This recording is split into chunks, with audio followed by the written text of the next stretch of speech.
Yang sangat menonjol kat sini memang cinta lah. Terima kasih. No.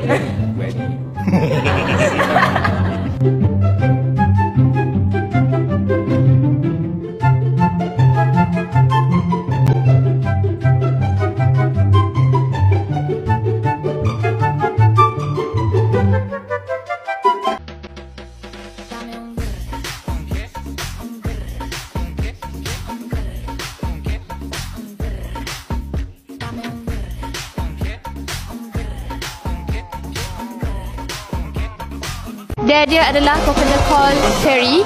Lepas tu kau cakap kau dapat review massage selama 2 jam, dan 2 jam tu jangan call, jangan ganggu langsung.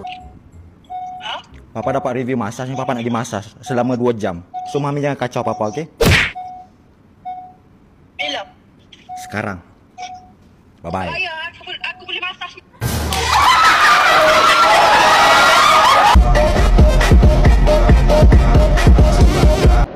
Kak Aiman ini seorang yang takut bini ataupun tidak? Tidak. Tidak takut bini? Tak takut bini. Aiman tak takut bini? Saya pegang dengan kata-kata ni. Betul. Tak takut bini. Memang. Tolong highlightkan konten ni.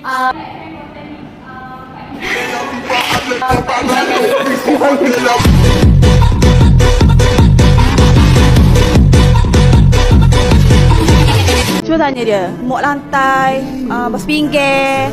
Ni gosok tudung siapa dia? Dia lepak mamak sampai pukul 4.30 pagi Tapi dia kena prepare lah, dia nak tidur rumah AI Team P ke, nak tidur rumah Bella ke. Dia kena prepare awal-awal. Dia nak tidur rumah Riz ke, dia kena prepare sebab dia tak akan balik untuk malam, untuk hari tu. Duduk luar ikut dia lah, kami tak boleh masuk. Okay, Aiman ni dia senil lah. Dia tak dia tak ada nak tekan lagi, dia paling tu kita